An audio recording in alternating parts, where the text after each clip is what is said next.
What's up guys, it's Chris Majestic. You guys are gonna have to excuse my voice, I'm getting over some sort of cold, but once again I had the honor of being a judge in the 2024 Ultra Short Throw Projector Showdown. The UST Showdown is a unique event where several of the top UST projectors are placed in a room for judges to rank them side by side to see which ones are the best. This was the third consecutive year for the Showdown and I've had the pleasure of being a judge in all three events. This year it was organized by Phil Jones from projectorreviews.com and hosted by projectorscreen.com. Phil is the lead technical editor at Projector Reviews and has been a respected projector reviewer in the industry for quite some time. He was in charge of choosing the judges, projectors, content, and testing criteria for the Showdown this year. And this year we had an awesome panel of judges just like we had in previous years, but we also had a few influencers like myself in the mix, which I think adds a unique perspective. Putting together this type of event comes with an enormous number of challenges, and Phil and Brian did a fantastic job of creating a fair and level playing field for us to test and share our personal opinions on all of the projectors. This year's Showdown was a bit more streamlined compared to previous years, and I think this made things run a lot smoother.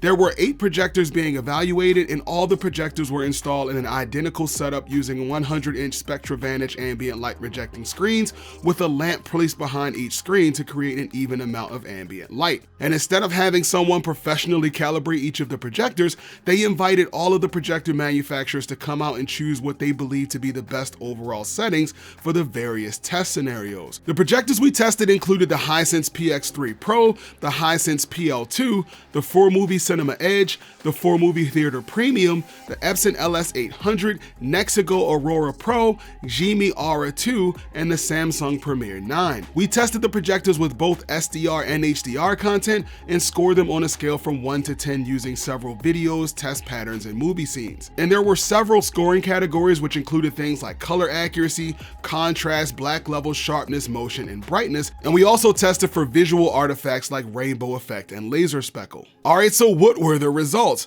Well, there were 2 different rankings. The first ranking was based on tabulating all the scores from the judges in all the categories to determine the top 3 projectors based on their scores. The other ranking was based on the judges' top 3 picks based on our personal perception of them in the shootout. So starting with the winners for the tabulated scores, and the number 1 spot goes to the Hisense PX3 Pro. I had the opportunity to review this projector just a few weeks before attending the event, and I totally expected it to perform well, and I wasn't disappointed. The PX3 Pro had fantastic brightness, contrast, and sharpness, and noticeably stood out from all the other projectors in the shootout. And even though we didn't really take price into account, the PX3 Pro is priced on the higher side, but I think it's priced competitively considering it outperforms projectors nearly double its price. And the number 2 spot for the tabulated scores went to the Formovie Theater Premium. The Theater Premium performed really well, even though I had it ranked slightly lower on my sheet due to some oddities in its contrast due to some of the settings chosen by Formovie, but considering the settings could be tweaked to get an image that I liked,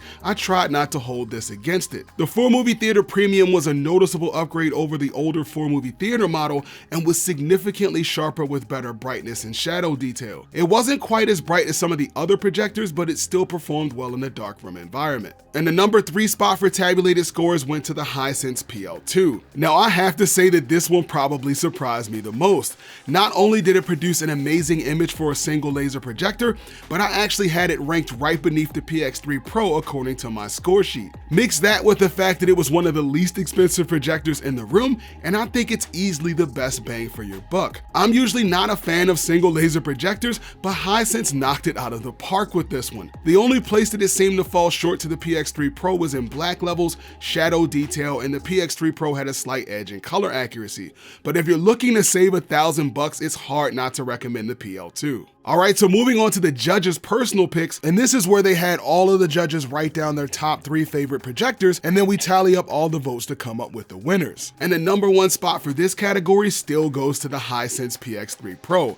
This was no surprise considering we all love this projector, and it was no contest really when it came to the best projector in the room. And second place was actually a tie between the Formovie Theater Premium and the Nexigo Aurora Pro. And again, I really did like the Formovie Theater Premium, and it was nice to see that they improved upon what was already good, but the Nexigo definitely tried to give it a run for its money. The Nexigo performed great in every single category except motion, since there were times where we couldn't disable frame interpolation due to its lacking menu options. And honestly, if it weren't for the horrible menu system, I think the Nexigo may have possibly won second place overall. And third place for the judges' personal picks went to the Hisense PL2. So as I mentioned, the PL2 performed almost as good as the PX3, with the exception of color accuracy and shadow detail, so it's no surprise that it made it into the top 3. Now, after reading through some of the comments on Brian's Showdown video, I know some of you guys are gonna ask me about the absence of AWOL in the Showdown. Well, apparently they chose not to be included as Brian reached out to them about it. Now, it should be noted that there have been some issues in the past with their involvement in previous showdowns as well, so this comes as no surprise. But having used the AWOL 3500 in my living room for the past several months, I can say that it's a great projector, but the PX3 Pro outperforms the AWOL overall in my opinion. I wouldn't say it blows it out of the water, considering the AWOL is a friggin' light cannon and slightly outperforms the PX3 Pro in a bright room, but once the sun goes down, the Hisense shows its superior contrast, shadow detail, and sharpness. Not to mention the PX3 is priced significantly cheaper, which is another thing to keep in mind. But with all that said, I had a great time being a judge in this event, and I want to personally thank Brian and Phil for inviting me out and giving me the honor of being a judge. It's great to see how projectors continue to improve every year, and I can't wait to see what kind of changes we see in 2025. And if you're interested in buying any of the projectors I've mentioned in this video, be sure to use the affiliate links for projectorscreen.com in the video description for Brian and his team to help you make the best decision and get the best pricing on your next projector and a screen to go with it. And if you found this video helpful, be sure to make sure you hit that like button for me. Don't forget to subscribe to the channel so you don't miss out on any new videos. Thanks for watching, guys, and I'll see you in the next video.